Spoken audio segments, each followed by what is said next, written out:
el tema que he escogido para hoy es justamente hablar de las empresas medianas, de las empresas pequeñas, medianas, que lo que buscan es convertirse en empresas grandes, ¿no? Y qué es lo que hay que hacer, o cuáles son los pasos que hay que dar, o cuáles son los paradigmas que hay que romper, si es que realmente queremos lograr ese objetivo de convertirnos en una gran empresa, en una empresa más de tipo corporativo, digamos, ¿no? Así que, bueno, primero me tomaré unos minutos para que me conozcan.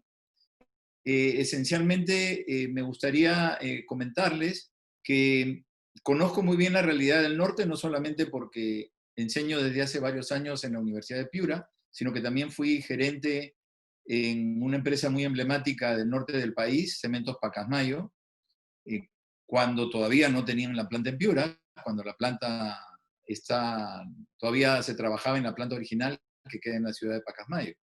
Así que, pero de todas maneras, esto me dio la oportunidad de conocer muy bien la realidad de la zona norte del país, ¿no? Un tema que también les puede interesar a ustedes es que escribo un blog en Semana Económica que habla sobre temas de empresas familiares, que esencialmente las empresas familiares son empresas pequeñas, medianas, que buscan justamente crecer. Es el tópico que trato en el blog. Así que si están interesados, pues por favor ingresen a Semana Económica, busquen la zona de los blogs y ahí van a encontrar varios artículos que pueden ser de su interés. Asimismo, si quieren cualquier otro dato adicional, pues ahí tienen mi LinkedIn al que pueden ingresar y tener más información de quien les habla. Muy bien, pero vamos al tema que nos trae esta noche, ¿no? Y en realidad yo quiero empezar más bien planteándoles una pregunta, ¿no? ¿Cómo es que una bodega puede terminar convirtiéndose en una gran corporación? ¿Qué tiene que pasar para que eso suceda? ¿No? Y yo les pediría, a ver, ustedes tienen ahí la oportunidad de hacer un chat, ¿no?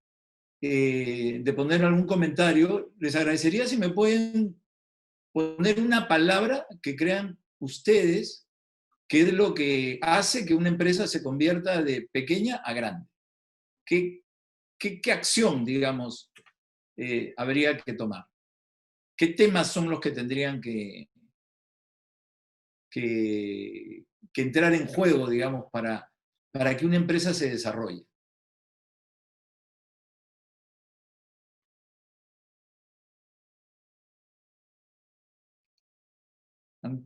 ¿Alguien ha comentado? Creo que no puedo ver el chat, No, tranquilo, Roger. sí, mira, te doy algunos datos. Tecnología, innovación, orden, disciplina, visión de crecimiento, visión, determinación y ser flexibles al cambio.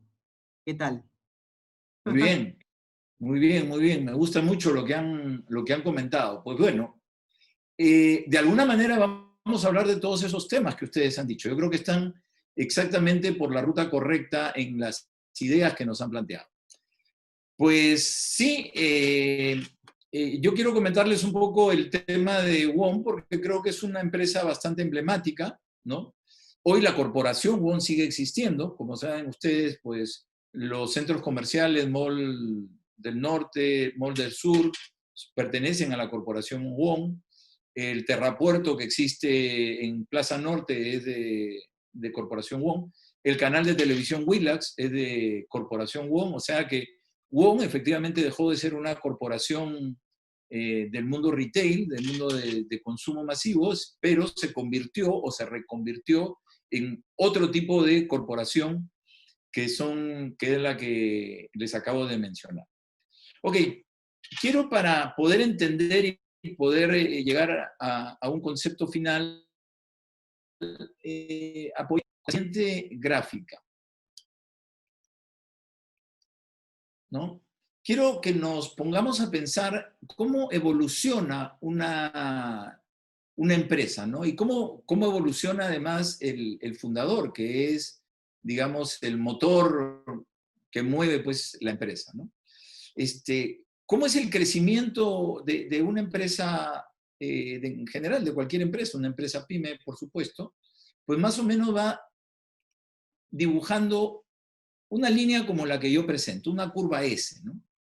Una curva S. Una curva S que ahí la he dividido en 3 colores y que van a ver ustedes, además, marca como 3 grandes etapas en el proceso de evolución de una empresa PYME.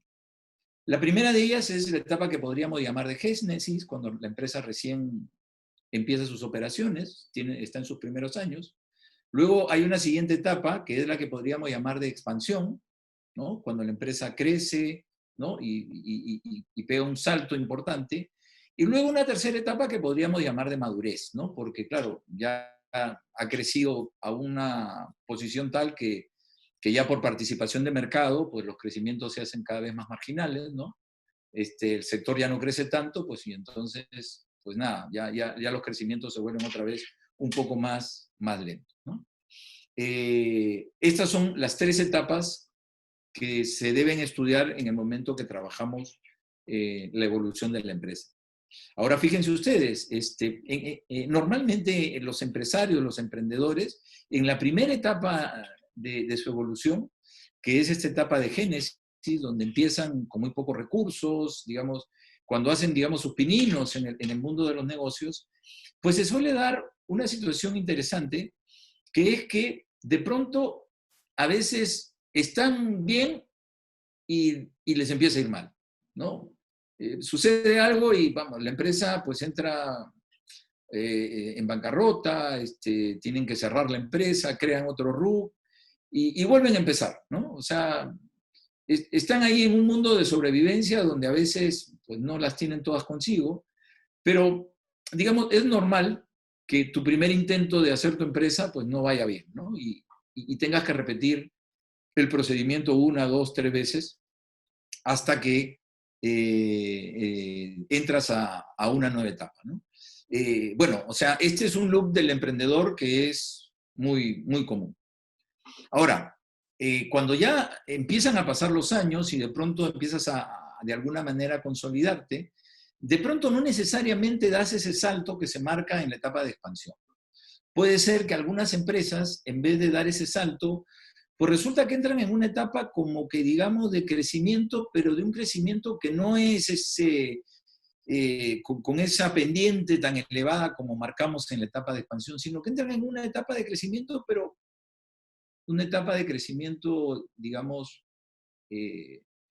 marginal, ¿no? Una etapa de crecimiento casi vegetativa, ¿no? O sea, no te va mal, pero tampoco te va bien. No creces grandemente, ¿no? Y de pronto pasas por la etapa de expansión, digamos, muy lentamente, llegas a tu etapa de madurez sin hacer grandes cambios en tu organización, sin tener grandes resultados, sin haber mejorado, digamos, tu volumen de actividad, ¿no? Que es lo que mide el eje vertical. Y por lo tanto, pues nada, es una empresa que te va bien, pero no te has distinguido dentro de tu sector, ¿no? Y entonces vives como en una especie de falsa madurez, ¿no? O sea, yo creo que ahí estoy bien, digamos, por las limitaciones propias de tu empresa, de tus capacidades financieras, tecnológicas, las que fueren, pero bueno, no eres un protagonista, digamos, en el sector en el cual compites. Ahora, hay empresas que por el contrario siguen el camino, que es el camino este camino verde que vamos pintando aquí, ¿no? Y que crecen y que, claro, ya no empezaron como en 1, pues, y luego ya cuando entran a la etapa de expansión ya están como en 3, como en 4, como en 5, como en 10, ¿no? Y de pronto acá pasa algo que se llama la etapa de crisis de la empresa, ¿no? Entran en una etapa de crisis por varias razones, ¿no? Que es un poquito a lo que nos vamos a centrar en el resto de la conferencia, pero para ir adelantando algunas ideas, pues es un momento en el cual, para empezar, ya ha pasado algunos años, ha corrido la línea del tiempo, ¿no? Ya el emprendedor no es tan joven, ¿no? Empezaste de repente a los 30 años, pero ya pasaron 25, ya tienes 50, o ya pasaron 40 años, ya estás en 65 años y entonces ya te agarra con otro dinamismo, ¿ok? Y, y además, pues como es lógico, ya es necesario pensar en el tema de la sucesión. Ya los hijos han crecido, requieren un espacio dentro de la empresa muchas veces, y entonces eso hace que se requiera también ver si es que su incorporación es la apropiada o no, pero lo cierto es que el crecimiento de la empresa per se ya empieza a convertirse en un tema más complicado, ¿no? Porque cuando uno es una empresa naciente, pues mira, pasan cosas como que de repente ni siquiera la SUNAT te visita, ¿no? Ya cuando eres una empresa tan grande, pues ya tienes a la SUNAT encima, ya tienes a la SUNAFIL encima, o sea, tienes que aprender de tributación, tienes que aprender de temas laborales, ¿no? Y claro, no es lo mismo cuando tú tenías un pequeño almacén que era un cuarto en tu pequeño local, sino ahora ya como ha crecido, has tenido que alquilar un galpón y ahora manejas mucho más inventario y mucho más stock, y de repente si has entrado en el mundo de los perecibles, pues empiezas a trabajar con que la mercadería, si no rota apropiadamente, se te malogra, con lo cual tienes que empezar a entender temas de logística, de reposición de stocks, y entonces para apoyarte con todo eso necesitas tecnología, y tú de tecnología no sabes mucho, etcétera, etcétera, etcétera, ¿no? El crecimiento per se trae una serie de retos para el emprendedor que muchas veces no ha estado preparado para trabajar. Lo que él sabe es de repente vender muy bien, pero sabe del mercado, sabe de sus clientes, sabe de sus productos, pero no sabe de logística, no sabe de tributación, no sabe de tecnología, no sabe de temas laborales o jurídicos, contratos, etcétera, etcétera, etcétera. Y entonces, pues resulta que se le va complicando o se le puede complicar el tema. Sin embargo, si sobrevives esa etapa de crisis, ¿ok? Hay dos caminos. Si lo has hecho, digamos, de la manera correcta, o sea, profesionalizándote, o como yo en realidad le llamo institucionalizándose, es decir, que la empresa ya no dependa solo de ti, sino que tenga una estructura que te soporte justamente para cubrir esas funciones que son más específicas, más especialistas, digamos. Pues si ese es el caso, pues coges de repente el camino que sigue la ruta verde, ¿no? Y llega hasta el color rojo, donde ya entras a una madurez. Pero cuando no lo haces así, no tomas la decisión de realmente institucionalizarte y quieres seguir con las costumbres que venías arrastrando desde cuando la empresa fue naciente, pues resulta que de pronto entras en lo que se conoce como una falsa madurez, ¿no? O sea, estás creciendo igual como la primera falsa madurez, pero no a la velocidad, no a los ratios que realmente podrías hacer. Y entonces, si se dan cuenta, en este gráfico, con estas líneas adicionales que yo he puesto a la gráfica primaria, pues se reflejan algunos riesgos, ¿no? Y alguna situación que vale la pena resaltar. La primera es que la etapa de crisis me puede llevar también a una caída, ¿no? Y yo les decía que en la etapa de génesis también se dan estas caídas, ¿no? Esto de, vamos, cometo un error y, vamos, tengo que volver a empezar, ¿no? Porque todo se fue al cacho en un momento determinado. Bueno, pues claro, es distinto que, digamos, pierdas la brújula, pierdas el rumbo cuando eres una empresa en etapa de génesis, y muy distinta cuando eres cuando pierdes el rumbo en el momento de la expansión, ¿no? Porque es más o menos el equivalente a que si te caes de la azotea de tu casa, bueno, si la azotea de tu casa tiene un piso y te caes al jardín, pues lo más probable es que no te mueras, ¿no? Pero te vas a golpear feo, ¿no? Y te va a doler, ¿no? Pero cuando te caes del quinto piso, pues ahí estamos hablando de otra cosa, ¿no? Pues si te caes de la azotea en el quinto piso, pues probablemente sí te mueras, ¿no? Así que hay que tener mucho cuidado porque los errores y no tomar las decisiones adecuadas cuando estás en una etapa ya de crecimiento sostenido, pues los riesgos también aumentan en la misma proporción que el crecimiento. Y claro, por supuesto, también, como reza el dicho, empresa que no crece tiende a morir, ¿no? Y muchas veces se da eso, que la empresa, pues si no se desarrolla, si no se expande, si no crece, si no logra cada vez ser más competitiva, pues corre el riesgo, ¿no? Tanto en la primera falsa madurez como en la segunda falsa madurez, pues en sufrir también esas caídas que pueden ser, digamos, mortales para la empresa, ¿no? Pero tal vez el tema más interesante de entender es que si no somos capaces nosotros de reconocer esta situación, en realidad lo que estamos perdiendo de vista es, fíjense esto, que es la diferencia que hay entre lo que mi empresa es y lo que mi empresa puede ser, es un gap enorme, ¿no? Es un gap enorme. Y eso pues resulta porque en su momento no he tomado las medidas adecuadas. Y como empresario, emprendedor, digamos, que tiene unas ciertas características, que es lo que vamos a ver a continuación, hace que esto, pues, digamos, se siga manejando como lo manejábamos al principio, ¿no? Como lo manejábamos al principio, que es como lo maneja todo emprendedor, ¿no?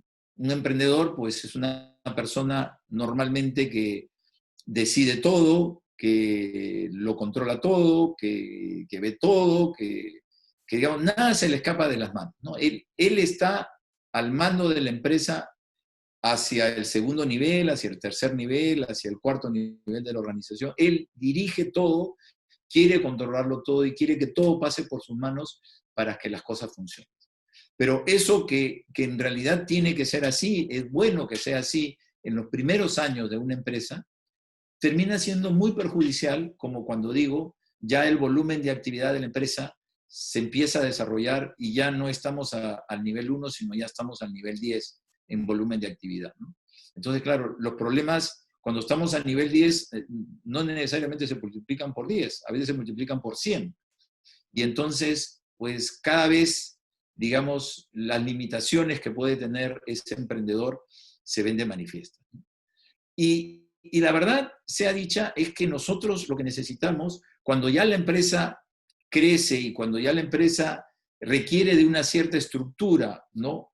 Más profesional o más institucional, es decir, no solamente que sean profesionales los que vengan, sino que sean profesionales que hagan que sean capaces de generar unos sistemas de trabajo, unas metodologías de trabajo y que sobre todo sean capaces de asumir una cultura de trabajo, pues ahí lo que estamos hablando es que el gerente general ya no solamente puede ser un emprendedor, sino que el gerente general tiene que convertirse en un empresario directivo, ¿no? Y entonces hay una diferencia grande entre lo que es un emprendedor y lo que es un directivo. Y a eso es a lo que, en lo que quiero explayarme en estos minutos de la charla, ¿no? El primer, yo lo defino como paradigmas, ¿no? O sea, el dueño de la empresa, el fundador, pues por su manera de trabajar, él ha asumido ciertos paradigmas que la vida le ha enseñado, ¿no? E incluso le pongo aquí algunos entrecomillados porque mi experiencia pues, me ha llevado a recoger estas ideas que usan los emprendedores muchas veces, ¿no? Por ejemplo, en el paradigma de la gestión, ¿no? Acá nada se hace si yo no lo autorizo, ¿no? Todo pasa por sus ojos, ¿no? Todo pasa por sus ojos. ¿Por qué? Porque ¿cómo es que gestiona un empresario? Pues un empresario gestiona, fíjense, ¿qué método usa? Pues rondando en todas las áreas, ¿no? Es omnipresente, ¿no? Él le gusta estar en todos sitios, ¿no? No es un hombre de estar en la oficina, despachando, no. Él tiene que estar en el campo y quiere que todo el mundo esté en el campo, en actividad, etc., ¿no? Con lo cual, su herramienta de gestión son los ojos, ¿no? Lo que él puede mirar y lo que él puede tocar es lo que realmente vale, ¿no? ¿Y a qué dedica su tiempo? Pues a los temas operativos, ¿no? A ver si se despachó el pedido, a ver si se pagó el cheque, a ir al banco, a visitar un cliente. Él está en la operación, ¿no? ¿Cuál es su fuente de información? Los chismes. Y no lo digo en sentido peyorativo, no lo digo ni siquiera los chismes malintencionados. Lo digo los chismes en el sentido de que él se fía de lo que escucha, ¿no? Y sobre todo de lo que escucha de su gente, vamos a decir, de confianza, ¿no? Así que, pues como él para en el campo, ¿no? La gente le cuenta, ¿no? La gente le dice cosas, ¿no? Y entonces esa es su fuente primaria de información y muchas veces hasta de decisión, ¿no? ¿Cuál es el criterio de decisión? Pues el criterio es único, el suyo, ¿no? O sea, acá se hace lo que yo digo, ¿no? ¿Por qué? Porque yo lo digo. ¿Por qué? Porque yo soy el dueño, ¿no? Entonces, no hay mucho que discutir. Y finalmente, ¿quién es el responsable si algo falla? Pues todos somos responsables, ¿no? Pero todos responsables es lo mismo que ninguno es responsable, ¿no? Con lo cual, no hay responsables. ¿Por qué? Porque el responsable es él, porque él es el que ha dado la decisión, él es el que ha tomado la decisión. Y es más, la gente que está a su alrededor, la gente con la que le gusta estar, es gente más de operación, más de acción. Él no necesita gente que le dé consejos, él necesita gente que le haga caso, que cuando él da una orden, se cumple inmediatamente sin dudas ni murmuraciones, ¿no? Entonces, así es como funciona una empresa que está en etapa de génesis. Y es verdad, porque en la etapa de génesis las empresas están en sobrevivencia, ¿no? Entonces, su largo plazo es la quincena, ¿no? O sea, si tenemos plata para pagar la quincena, estamos bien, ¿no? O sea, ese es su largo plazo, ¿no? Entonces, claro, viven el día a día, tienen que estar en operación, tienen que ver que las cosas funcionen, ¿no? Así que hay que entender que esto no está mal que sea así, ¿ok? En ese momento, especialmente en la etapa de génesis, es correcto hasta cierto punto que el emprendedor tenga este perfil, este tipo de comportamiento. Pero yo les hacía notar que, claro, eso es cuando la empresa está en la etapa de génesis, pero luego cuando la empresa crece, cuando abro sucursales, cuando tengo que estar en 3 ciudades, 4 ciudades, 5 ciudades, oye, ya no puedo yo controlar, digamos, 5 locales con mi presencia física, con los ojos. Por más que ponga cámaras de televisión, que por cierto es una de las primeras cosas que ponen, ¿no? Cámaras de vigilancia. Porque tampoco puedo pasarme el día mirando las cámaras, porque no soy un hombre de estar sentado mirando las cámaras, soy un hombre que le gusta estar en el campo, ¿ok? Y fíjense, esto es tan así que les quiero contar una anécdota. Cuando en el año 92 y yo me graduaba de mi maestría en la Universidad de Piura, estuvo en el aula de la maestría Erasmo Wong. En ese tiempo, el año 92, pues Wong era una empresa que era una estrella naciente, digamos, en el mundo empresarial, ¿no? Ya muy distinguida, digamos, en el mundo empresarial. Y nosotros en ese tiempo, y los piuranos se acordarán de Costos, ¿no? Y entonces le decíamos a Erasmo, ¿no? Oye, pero acá te ha salido la competencia, te ha salido Costos, ¿no? ¿Por qué no se vienen a Piura, ¿no? Y la respuesta de Erasmo fue muy honesta y muy curiosa. En ese tiempo habían 5 locales de Wong en Lima. Y cuando le preguntamos por qué no han crecido a más locales o por qué no han abierto en la ciudad de Piura, lo que nos respondió es porque no tenemos más hermanos. Porque claro, como buena empresa familiar, ¿no? A cada hermano le habían dado el control de uno de las sucursales de los supermercados en Lima, y claro, pues esa es su manera pues de controlar, ¿no? De organizarse y de controlar, ¿no? O sea, primero, la familia es la que tiene que estar a cargo del tema. Es evidente que cuando pasó el tiempo, pasaron los años, cambiaron ese paradigma, porque luego pues Wong llegó a tener, si mal no recuerdo, más de 25 locales, luego abrieron metro, y efectivamente abrieron en provincias también, con lo cual eso tuvo que cambiar en algún momento, ¿no? Y tuvo que cambiar en algún momento porque, como explicaba en la gráfica de la evolución de la empresa, pues en algún momento tuvieron que convertirse de empresarios a directivos, ¿no? Y el directivo es diferente. El directivo es, su método de trabajo es el análisis, ¿no? Él sí hace trabajo de escritorio. Ojo, no digo que deje de salir al campo, pero sobre todo lo que tiene que hacer es trabajo de investigación, de estudio, de análisis, ¿no? Con lo cual, la herramienta que usa para además controlar si las cosas van bien, mal o regular, ya que él no está físicamente para verlas, es indicadores de gestión, ¿no? O sea, necesita ver cuadros, necesita ver ratios, ¿no? Y de los números de los ratios, pues él va deduciendo si se están cumpliendo con las metas, si se están cumpliendo con los presupuestos, si se están cumpliendo con los planes, ¿no?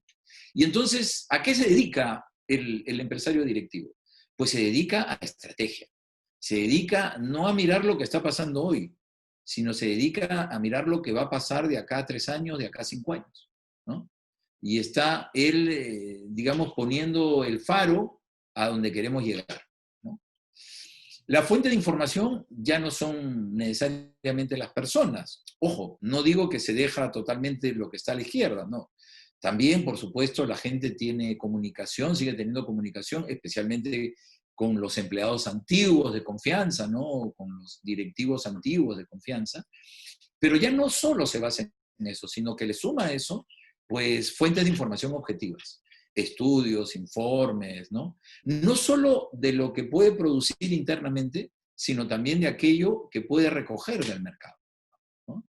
Así que empieza a asistir a congresos, empieza a relacionarse con otros directivos, con otros empresarios que viven realidades equivalentes, empiezan a tener vida gremial, por ejemplo, donde es justamente el crisol donde se juntan los empresarios de un sector determinado y van, digamos, compartiendo ideas y van definiendo objetivos para el sector, etcétera, etcétera, etcétera.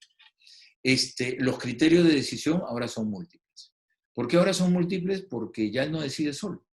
Decide con gerentes específicos, ¿no? O sea, ya tiene el gerente de finanzas para ver los temas económicos, ya tiene al gerente de marketing para ver los temas de ventas y temas comerciales, ya tiene al gerente de administración y finanzas para ver los temas de organización, logística, recursos humanos, etcétera, etcétera. Ya tiene un equipo, ¿no? Con lo cual, como les muestro yo en los dibujos, pues el hombre emprendedor, ¿no? Que al principio era el hombre orquesta, ¿no? Omnisciente, omnipresente y omnipotente, ¿no? Digamos, ya tiene que ceder, digamos, parte de esos poderes y se tiene que convertir en realmente un director de orquesta, ¿no? Un director de orquesta que no toca ningún instrumento, ¿ok? Pero sí sabe cómo suenan los instrumentos y sí los sabe usar, ¿no? Él lo ha vivido en la cancha y por lo tanto lo sabe dirigir, ¿no? Así que este es un principalísimo paradigma que hay que romper, ¿no? Decir, bueno, tengo que entender que el momento de emprendedor y las condiciones para ser emprendedor no necesariamente son las que vivo hoy en día, ¿no? Entonces tengo que cambiar ese paradigma si es que realmente quiero ayudar a mi empresa a llegar a su verdadera madurez. El segundo paradigma, podríamos llamarle el paradigma de organización y control, ¿no? Ya lo había mencionado hace un rato, ¿no? El ojo del amo engorda el caballo, ¿no? Entonces, aquí lo que quiero más o menos plantearle es lo siguiente, ¿no? ¿Cómo se organiza una empresa? Pues, claro, normalmente cuando pedimos dibujar un organigrama pintamos algo más o menos parecido a esto, ¿no? El gerente general arriba, con sus gerentes funcionales y una estructura debajo de gente determinada. Digamos, efectivamente, así se pintan los organigramas. Pero en la realidad, lo que sucede es lo siguiente, ¿no? Cuando estamos hablando de la empresa dirigida por un emprendedor, ¿no? Con las características que hemos mencionado hace un rato, pues podemos hablar de una organización de tipo radial, ¿no? Una organización de tipo radial donde en el centro está el dueño de la empresa y alrededor todo gira alrededor de él. Y él es el que manda todo, ¿no? Todos tienen que ver con él, no solamente los que le reportan directamente, sino gente que no le reporta directamente, él también le da órdenes, mandan, ¿no? Y aunque hay comunicación, digamos, entre las partes, digamos, lo importante aquí es que todo gira, ¿no? Como el sistema solar, con el emprendedor, dueño, propietario, como rey sol, ¿no? Y todos los planetas se alinean. Y eso, la verdad, es una manera de trabajar importante y, como ya dijimos, necesaria en esa primera etapa de Génesis, pero conforme va creciendo la empresa, eso ya no puede funcionar así. Y es que las empresas modernas, hoy por hoy, trabajan de una manera más colaborativa, con una manera donde el gerente general, vamos a decirlo de alguna manera, es uno más de la mesa, ¿no? Es como los caballeros de la mesa redonda, ¿no? Que justamente la hicieron redonda porque no querían que nadie esté en la cabecera, ¿no? O sea, no, acá no hay nadie en la cabecera, acá, digamos, todos estamos en el mismo, digamos, en la misma misión de desarrollar la empresa y por lo tanto cada quien aporta lo que tiene que aportar, ¿no? En su especialidad, en su experiencia, en fin, en lo que fuera, ¿no? Y no solamente en la primera línea, el gerente y el gerente general y sus gerentes funcionales trabajan de manera muy coordinada y muy horizontal, digamos, sino que incluso en cada una de las áreas también se trabaja de esa manera, ¿no? Aunque siempre puede haber un área, digamos, que funcione de una manera un poquito más vertical, ¿no? Sí, porque operaciones, pues en operaciones no puede haber tanta, digamos, tanta democracia como de repente puede haber pues en un área de marketing, ¿no? O sea, cómo se manejan las redes, pues es una cuestión un poquito más artística que, digamos, cómo se produce un producto, ¿no? Así que cómo se hace un proceso de manufactura. Ahí hay que cumplir las reglas, ¿no? Y por lo tanto esa área de repente es un poquito más jerárquica, ¿no? Pero nunca cerrada, ¿no? No con compartimientos estancos, sino por el contrario, muy abierta, muy horizontal, donde todos colaboran con todos y bueno, es la forma en la que se tiene que trabajar. Bueno, y entonces, ¿cómo, decíamos, esto es nuestra forma de organización, pero ¿y cómo controlo? Porque, pues, como decíamos hace un momento, pues la manera de controlar es, ya no con la idea de, oye, acá nada se hace antes de que yo no, de que yo lo decida. No, eso en esencia es un paradigma de control que podríamos llamar un paradigma pre, ¿no? Nada se hace si yo no doy la orden. Si yo no lo apruebo, no se mueve un alfiler acá.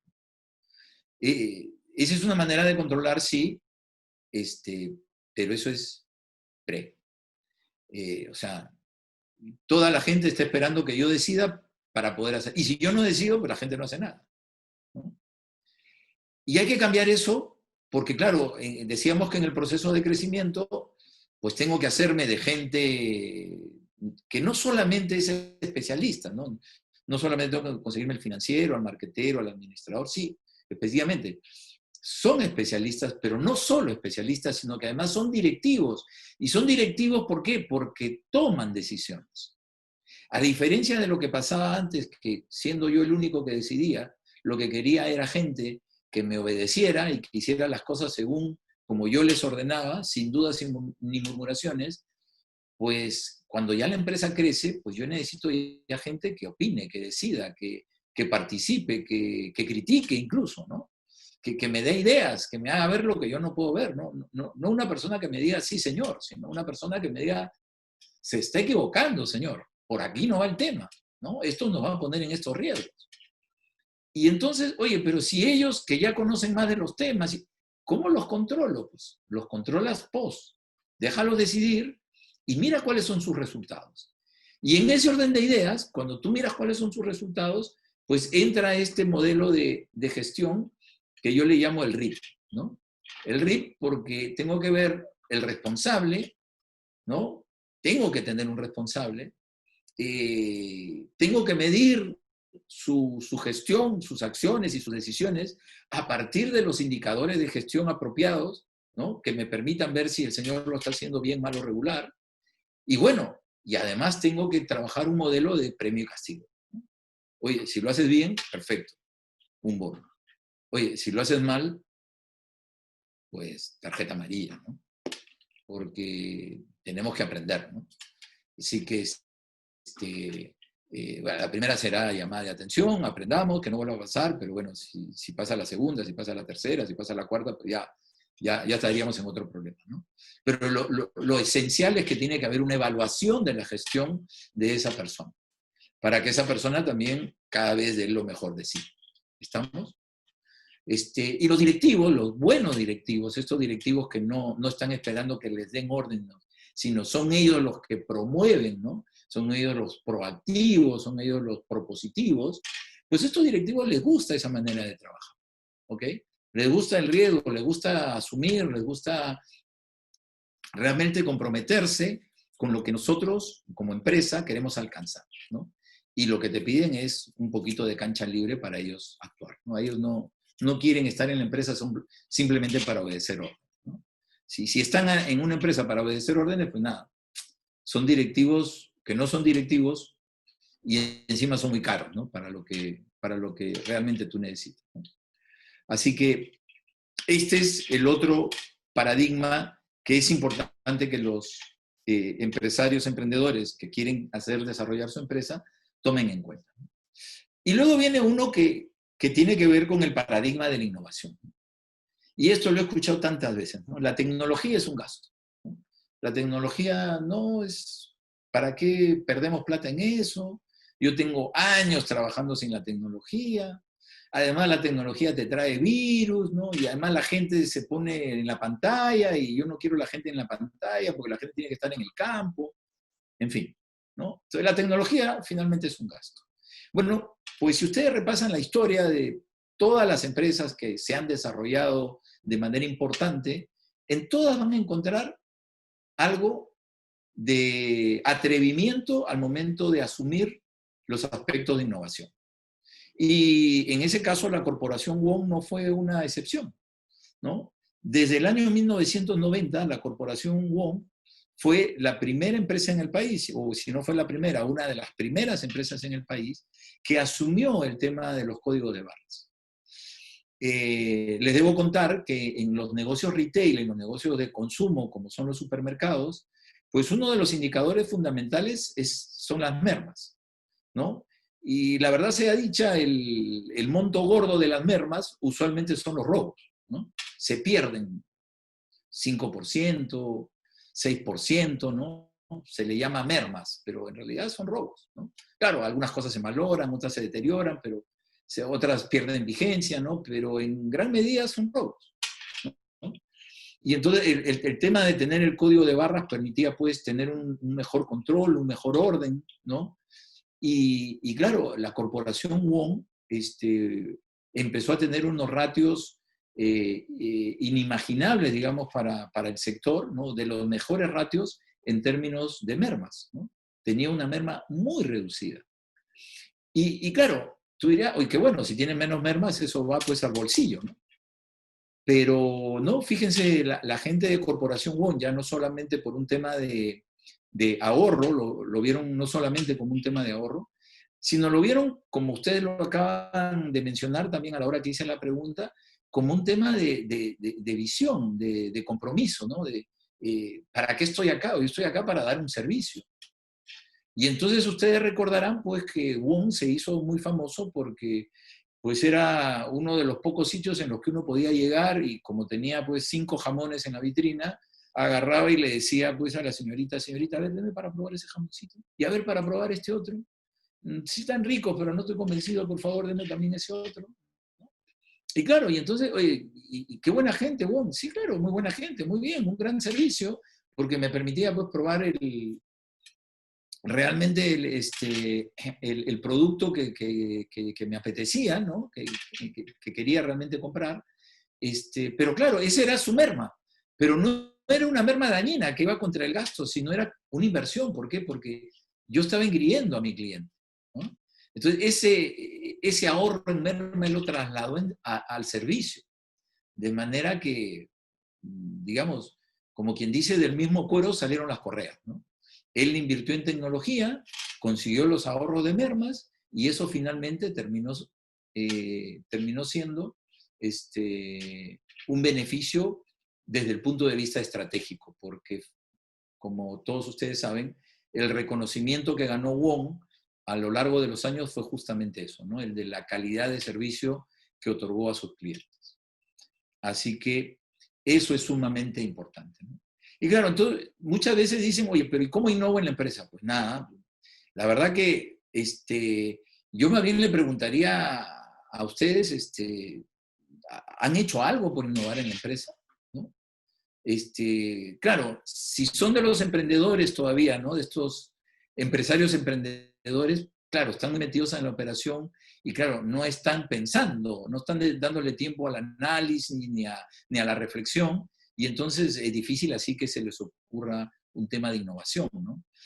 Yo espero que en este momento pues estén escuchando este seminario muchos emprendedores y que por lo tanto pues estén utilizando estos minutos para reflexionar en este tema, ¿no? Yo les planteo unas preguntas muy sencillas, ¿no? Por ejemplo, ¿conocen ustedes la diferencia que hay entre la tecnología cliente-servidor y el cloud computing? ¿Se han preocupado en enterarse de ese tema? No, yo sí tengo mi computadora, yo sí tengo mis redes, yo sí tengo, sí, pero ¿sabes en qué tecnología estás? ¿No? Solo como referencia, la tecnología cliente-servidor es tecnología del siglo XX. La tecnología cloud computing es tecnología del siglo XXI. Entonces, ¿en qué siglo andan? ¿No?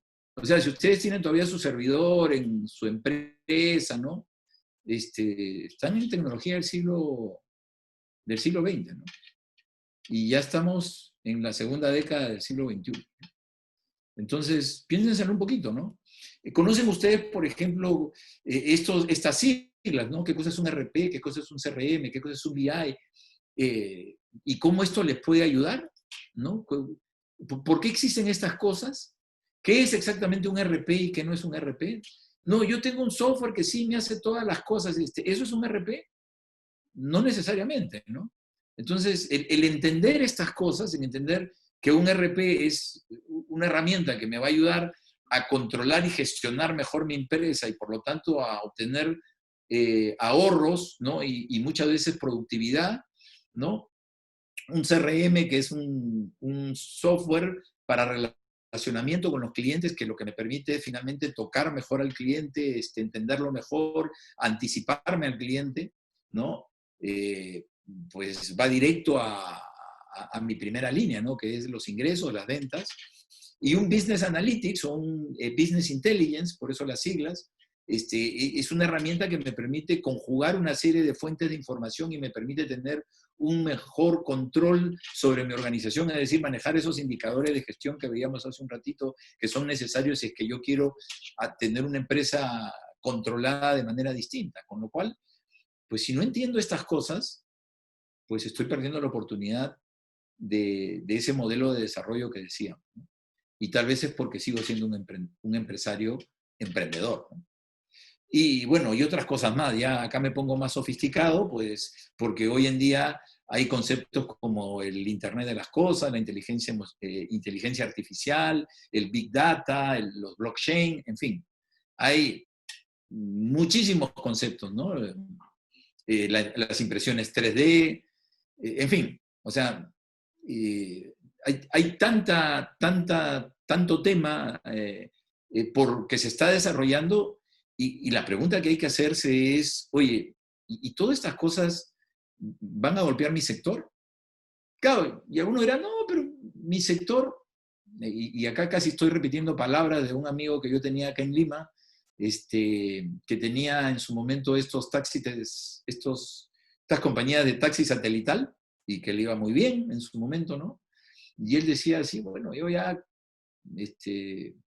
¿quién va a entrar a competir en el mundo de los taxis, no? Bueno, nada, pues salió Uber, ¿no? Salió Uber. Entonces, claro, si tú no sabes por dónde va la tecnología, ten mucho cuidado porque en cualquier momento tu sector puede ser golpeado muy duramente, ¿no? Y lo que tú creías que eran tus pilares, pues resulta siendo tu lastre, ¿no? A propósito de estos temas de tecnología, permítanme hacer un comercial, ¿no? Justamente la próxima semana, todos ustedes son egresados del PAD y si no son egresados del PAD, igualmente les quiero proponer, se pueden inscribir a un programa que está empezando el próximo martes, que justamente se llama Bases para incorporar la tecnología en la empresa, donde vamos a tratar una serie de cosas como las que estamos hablando, ¿no? Y ahí está el link del seminario para que se inscriban, o si no, le preguntan a Roger, que también está al tanto de este tema. Creo que si es que realmente quieren dar el salto, y más aún en momentos en los que, como se dan cuenta, la nueva normalidad nos va a llevar al tema de trabajar a distancia, a no estar en la oficina, ¿no? A trabajar desde casa o desde otros sitios, pues justamente la tecnología es importante para estos temas, ¿no? Así que si están interesados, pues con muchísimo gusto. Además, les ofrezco, y esto no es propaganda electoral, les ofrezco hacerles un descuento por estar participando de esta charla, así que no pierdan la oportunidad. Y para que vean ustedes que esto no es simplemente una cuestión retórica, ¿no? Dirá, oye, suena bonito, pero en la realidad, ¿cómo es? Miren, le quiero contar un caso. Cuando me presentó Roger, decía que yo soy director y socio de una empresa que se llama Cloud Information Solutions, no Technology, Solutions, ¿ok? Que tiene un ERP en la nube, ¿no? Y entonces, si me permiten, yo quiero compartirles algo bien interesante, que es que las empresas que usan nuestro ERP, pues resulta que son empresas cuyos dueños, yo les digo, oye, ustedes pueden manejar su empresa desde su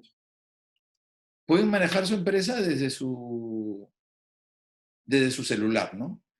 Porque, claro, dentro de las cosas que hacemos, estoy entrando ahorita a mi celular, como seguramente lo pueden ver. Roger, ¿se ve mi celular, verdad? Sí, sí se ve, sí se ve. ¿No? Entonces, ellos tienen una aplicación aquí en su celular donde ponen su password, ¿no? Entran a su empresa, ¿no? Y entonces tienen tres botones bien sencillos, ¿no? Primero, en el ERP te sirve para controlar, ¿por qué? Porque tú pones ahí todas las reglas de negocio. Por ejemplo, tú dices, oye, a un cliente yo le doy a precios, según esta lista de precios, y le doy tantos días de plazo de pago, ¿no? Tantos días de crédito. Y si es que alguien en la empresa quiere dar un crédito diferente al que yo le doy, pues me va a aparecer aquí, ¿no? Una autorización para que yo autorice, ¿no? Cualquier orden de compra que, si es que no está cumpliendo con la regla de negocio que yo hice, ¿no? O cualquier orden de servicio, ¿no? Pues lo mismo, un servicio que yo he dicho que se tiene que cobrar según estas tarifas, pues si quiere el gerente o el jefe o el vendedor dar una tarifa distinta, pues si yo he dicho no. Hasta esta tarifa aprueba el jefe de ventas y por encima de esta tarifa ya tengo que aprobarlo yo. Pues nada, le sale en su celular, ¿no? De repente el gerente está pues en Bichayito, ¿no? Y nada, le aparece un mensaje y él desde acá puede aprobar o no, ¿no? Si es que puede, si es que quiere ver ese tema, ¿no? O de repente lo que quiere ver al final de la noche, decir, oye, a ver, quiero ver qué tal hemos vendido, ¿no? ¿Qué tal hemos vendido hoy día, ¿no? Y entonces, pues, actualizo el pago, acá estoy entrando a una empresa X y veo cuál es mi venta, ¿no? Ah, mira, qué interesante lo que he vendido hoy, pero ¿cuánto hemos vendido durante toda la semana, ¿no? Quiero ver cómo hemos vendido durante la semana. A ver, entonces, miro, ok, durante la semana he vendido así. El lunes fue muy buen día, ¿no? Lunes, martes ha sido un muy mal día y hoy miércoles pésimo también, ¿no? Mal día. O sea, lo que nos está salvando es el lunes, ¿no? Pero además, si que tú quieres ver quién te ha comprado, pues le das un clic ahí en la barrita y tú sabes qué es lo que has vendido ese día, ¿no? Y por cuánto te lo han comprado, ¿no? Y lo mismo con si es que queremos ver las cuentas por cobrar, pues igual, reportes similares, ¿no?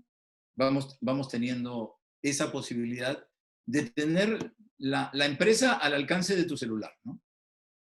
Así que estas son parte de las ventajas que tenemos cuando manejamos esto de la tecnología y sobre todo de la tecnología en la nube, ¿no? Que es lo que yo le invito a que todos vayan entendiendo porque hacia ahí va el mundo. Muy bien. Y entonces me falta un último paradigma que comparto con ustedes, que es el paradigma de la experiencia, ¿no? Y muchas veces, claro, el emprendedor, el fundador de la empresa, ¿no? Dice, oye, yo he hecho esta empresa sin haber terminado la primaria, ¿no? O apenas he terminado la secundaria y mira hasta dónde he llegado, ¿no? Sobre todo es lo que le dicen a los hijos, ¿no? Claro, yo sé que tú vienes de la UDEP y te han enseñado un montón de cosas, pero la experiencia la tengo yo. Y bueno, la verdad que también hay que ser justos, hay que respetar, digamos, lo que nuestros padres han logrado, ¿no? A lo largo de los años, ¿no? No todo lo que han hecho está mal. Y es más, mucho de lo que hicieron tuvo que hacerse de esa manera, porque de otra manera posiblemente no hubiera funcionado, ¿no? Pero ahí es importante, pues, que justamente los fundadores vayan entendiendo que lo que ellos hicieron hace unos años atrás, pues no necesariamente son las mejores prácticas hoy en día, que el mundo es mucho más complicado de lo que era hace unos 20, 30 años, ¿no? El mundo de los negocios es mucho más complicado, mucho más complejo, muchas más regulaciones, ¿no? El tema de la tecnología influye grandemente en todo este tema y normalmente estos emprendedores que ya, digamos, están por los 50 y varios, pues no son nativos digitales como si son los hijos, ¿no? Y por lo tanto, pues hay que reconocer con cierta humildad que, digamos, yo tengo unas posibilidades o tengo unas características que son buenas, pero algunas que no lo son tanto, ¿no? Y aquí lo que un poco les digo es, sí, pues este empresario emprendedor tiene unas características como la que ya hemos dicho, es un hombre orientado a la acción, muchas veces con poca capacidad de reflexión, ¿no? O poco tiempo, digamos, más que capacidad, poco tiempo para reflexionar, se da el mismo poco tiempo para reflexionar, muy atrevido, muy intuitivo, influyente, pero sobre todo vertical, ¿no? Desordenado, muchas veces caótico, ¿no? Y más ligado a la informalidad, ¿no? A lo espontáneo, ¿no? No es mucho de papeles, de poner las cosas en blanco y negro. Por el otro lado, el empresario directivo es más orientado al análisis, investiga más, es más prudente en el sentido de que escucha mucho más, no evalúa mucho más antes de decidir, es colaborativo, es mucho más horizontal, es ordenado, es programado y por supuesto le gusta más la formalidad. Entonces, oye, ¿y entonces qué hacemos con el emprendedor? ¿No? Pues, parece que me estás recomendando que traiga un gerente general.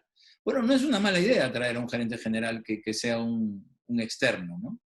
Bueno, a veces puede ser el hijo, a veces puede ser un externo. Ya entramos ahí en otro capítulo que sería hablar del tema de las empresas familiares. Pero sobre todo hay que entender que, oye, ¿eso significa que hay que jubilarlo al viejo? Pues no es la idea tampoco, porque justamente lo que hay que hacer es que emprenda otros negocios.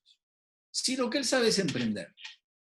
Y entonces, claro, ¿por qué no lo hacemos emprender ahora? Ahora que, digamos, tenemos unas condiciones muy distintas que cuando nacimos, ¿no? Hoy tenemos caja, cuando nacimos no teníamos caja. Hoy tenemos relaciones, cuando nacimos no teníamos relaciones. Hoy tenemos contactos con la banca, tenemos créditos. Antes no teníamos créditos, si lo teníamos eran carísimos, ¿no? No podíamos aspirar a ellos. ¿Por qué no lo ponemos a emprender? ¿Por qué no abres una nueva trocha, una nueva vía? ¿Por qué no llegamos a un nuevo puerto? ¿No? Porque eso es lo que tú sabes hacer. Y entonces, claro, se vuelve a formar otra línea S y por lo tanto podemos volver a desarrollar, ¿no? Entonces, eso es lo que yo les quería transmitir, ¿no? Que es importante este cambio de paradigmas del fundador. Ojalá muchos emprendedores hayan escuchado esta charla, muchos hijos de emprendedores también hayan escuchado esta charla para que luego la puedan compartir. Y yo cerraría mi participación con esta idea final, ¿no? Algo que dijo Albert Einstein: locura es querer conseguir resultados diferentes haciendo siempre lo mismo, ¿no? Entonces, tenemos que estar en permanente cambio, ¿no? En permanente evolución, en permanente... Así que ese es un poco el concepto que yo quisiera que se lleve, ¿no? No sé si a este punto, Roger, tal vez podamos responder algunas preguntas. Es O correcto. antes de ello, si me permites, Claro que sí. antes de ello, Roger, si me permites, yo quisiera un ratito, voy a dejar de compartir. He dejado de compartir, ¿verdad?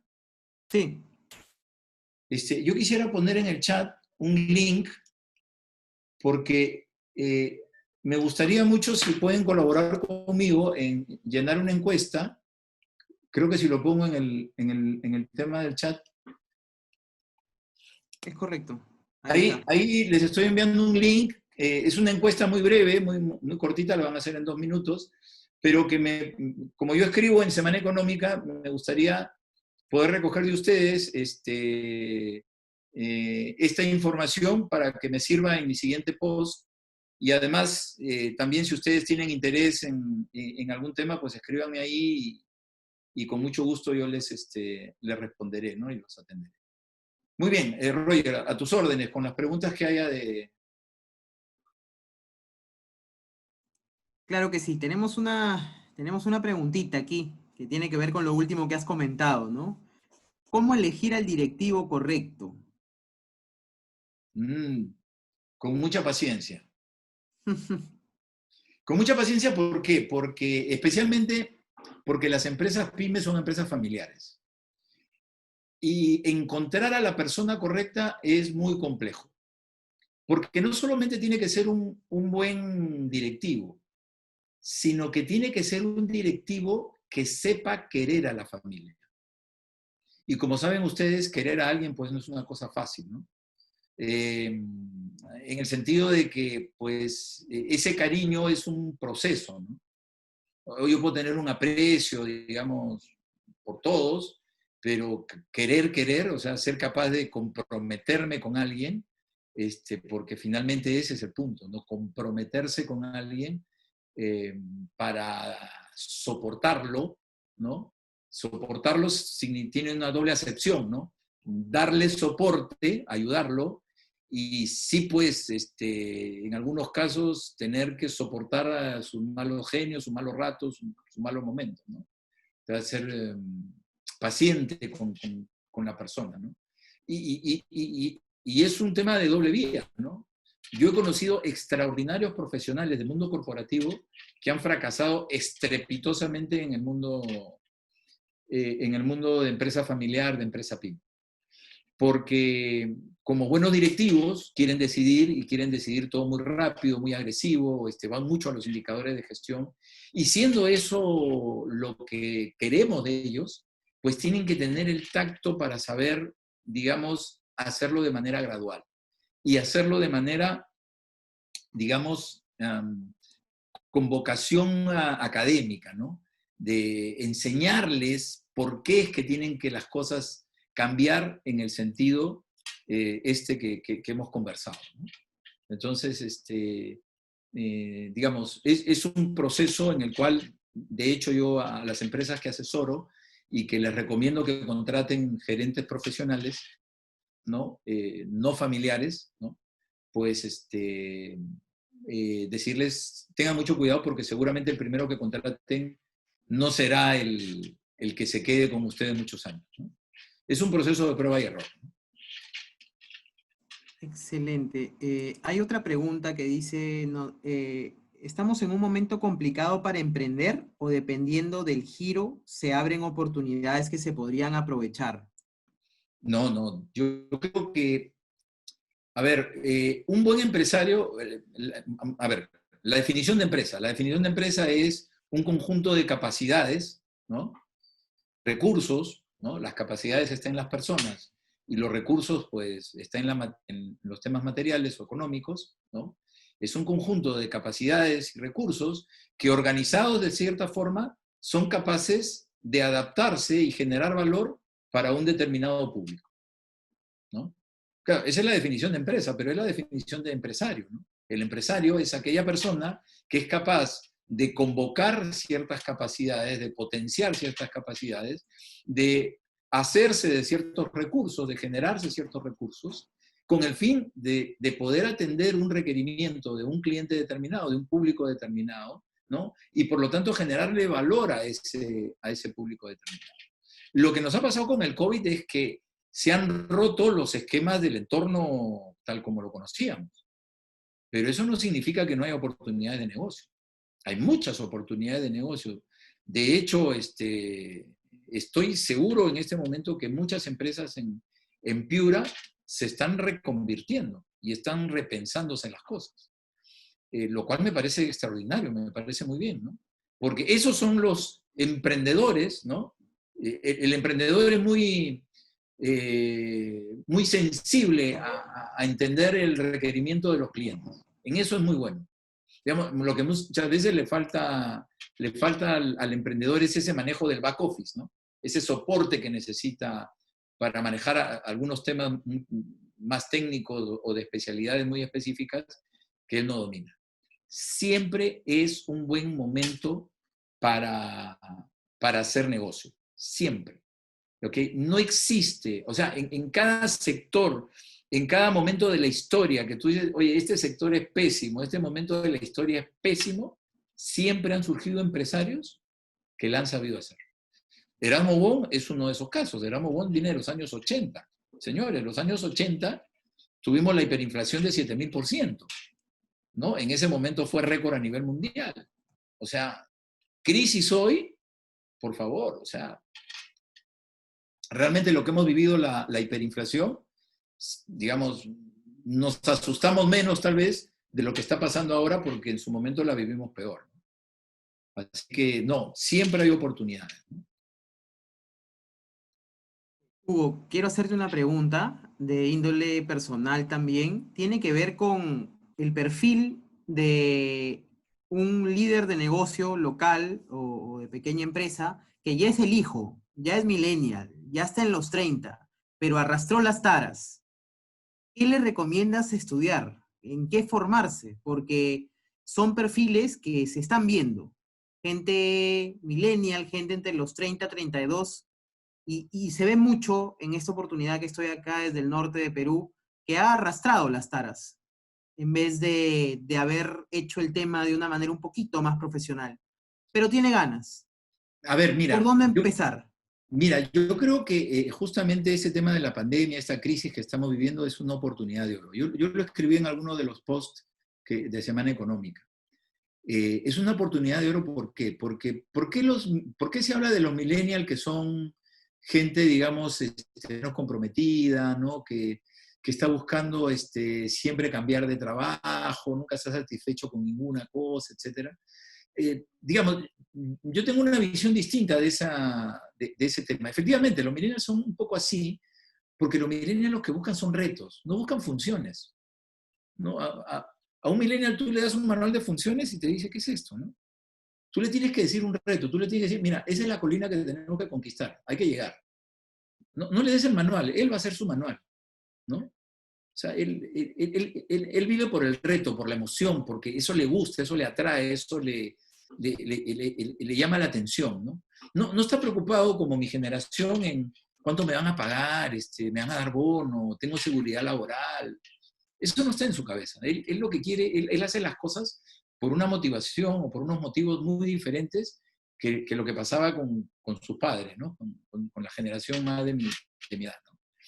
Entonces, y claro, ¿qué es lo que pasa? Que como el millennial se ha formado en los momentos de bonanza, porque seamos claros, desde el año 2000, más o menos, hasta el año 2010 vivimos una super bonanza, y del año 2010 al año 2020, pues no vivíamos una bonanza, pero vamos, crecíamos, ¿no? Sin hacer grandes casos, sin hacer grandes cambios estructurales a nivel país, pero bueno, la economía fue bien y estaba cosechando lo que se había hecho mejor en los primeros años o bajo circunstancias más favorables.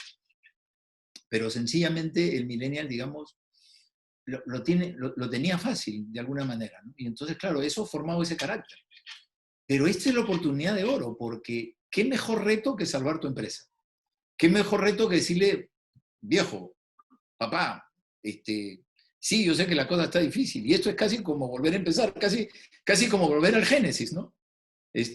Oye, está bien, pero ahora estoy yo, ¿no? Ahora yo te voy a ayudar, ¿no? Entonces, si somos capaces de sumar la experiencia del padre con la energía del hijo, si somos capaces de sumar la intuición, esa capacidad que tiene el padre de oler los negocios, con los conocimientos y el uso de herramientas que el padre no tuvo en su momento, pues tienes una combinación perfecta, ¿no? Nada, es una cuestión de ponerse, digamos, de sentarse a la mesa, de conversarlo y de saber que juntos suman, ¿no? Que juntos hacen sinergia, ¿no? Que sinergia, la mejor definición de sinergia, la más fácil es que en la sinergia 1 más 1 es más que 2, ¿no? Entonces, es importantísimo eso para poder desarrollar un nuevo modelo de empresa y qué mejor las dos generaciones juntas. Hugo, la verdad, muchísimas gracias.